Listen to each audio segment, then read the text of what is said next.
are you excited that it's the last day of school for this week? Now, that doesn't mean your brain gets to take a vacation on Saturday and Sunday, but you do get to relax a little bit. But I hope that every day you're doing a little bit of reading, maybe even a little bit of writing. Are you doing your lessons on iReady for reading and math? Oh, I hope so.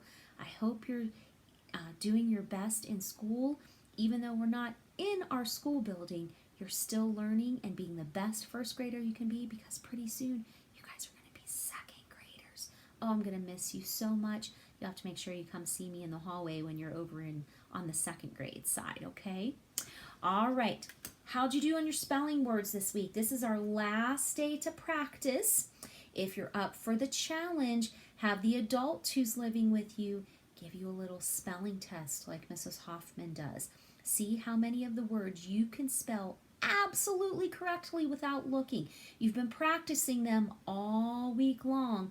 See how good you do writing those sounding words spelled with one N, two N's, and with KN. After you do that, then we're going to read an interesting story today.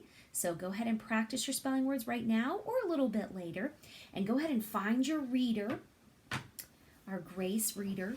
We're going to be on page 58 today. Look at the title of our story, The Frog Jumping Contest. How many of you like frogs? Ew, I do not like them. I think frogs are gross.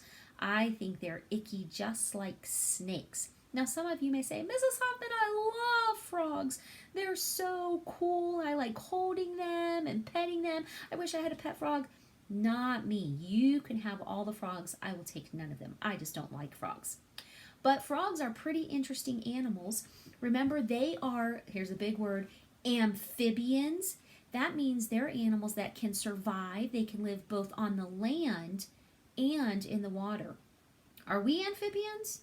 No. Now, we can swim for a little bit in the water, but we can't live down in the water like a frog can. We have to live on land.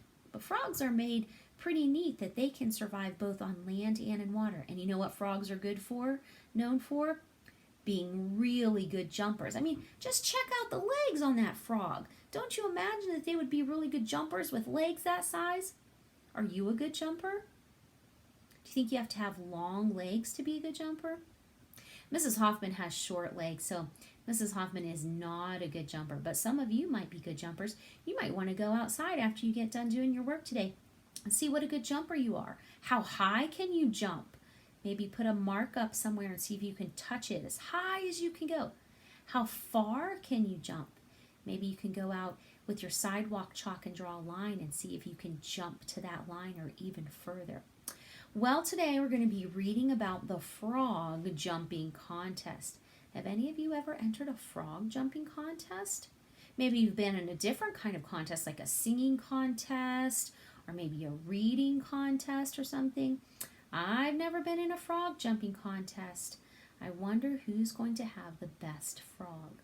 You're going to have 3 pages to read on your story, The Frog Jumping Contest. Okay. One vocabulary word that I want you to keep an eye out for and an ear for is the word hoist. H-O-I-S-T.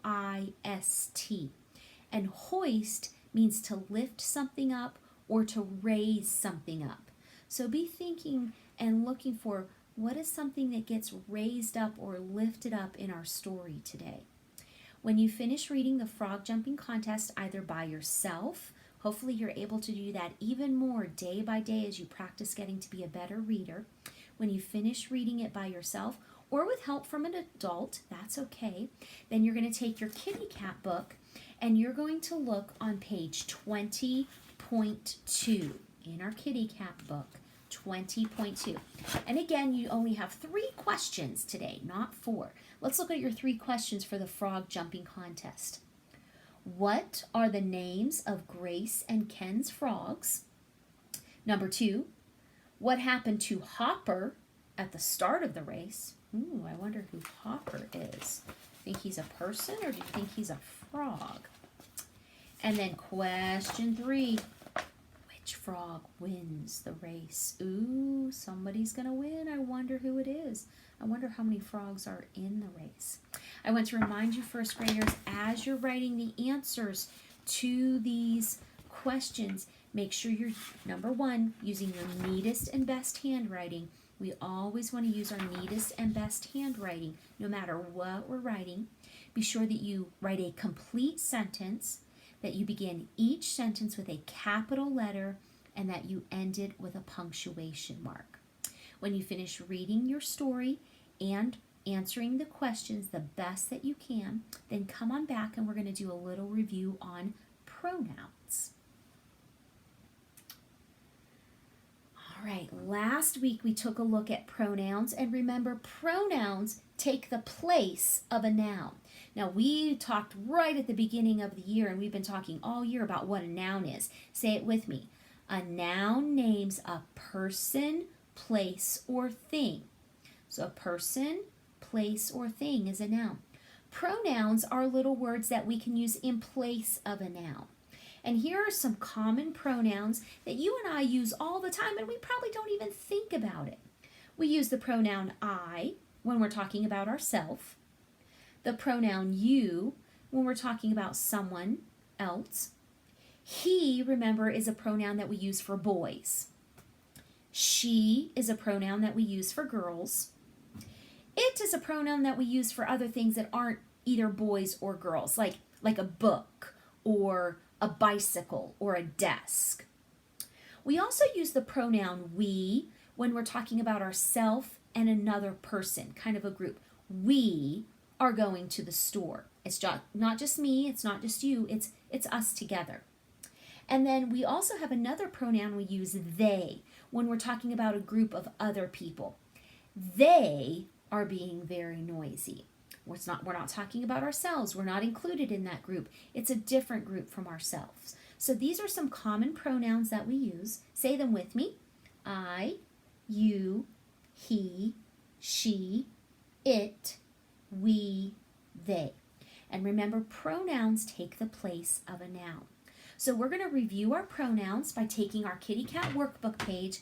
And you remember a couple days ago that I asked you to turn to the back of your Kitty Cat book to do a pausing point page. We're going to do another pausing point page today. So take your Kitty Cat book, and remember, those pausing point pages are found toward the back of your book. So we're going to take a look at pausing point 21, PP 21.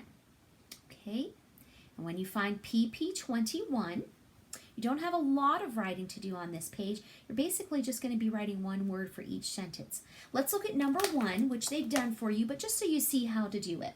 So first we're going to read the sentence. Number 1, Jim went to France. He has a pal there. Now you'll notice our pronoun he is underlined. That's the pronoun.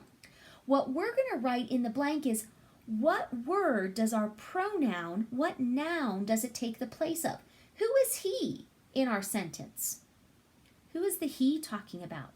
That's right, it's talking about Jim. So we're going to write our noun over here. Jim is our noun, he was the pronoun. They found the pronoun for us. They underlined it. Our job is to find the noun that pronoun is taking the place of. In this case, our pronoun was he. He is taking the place of Jim.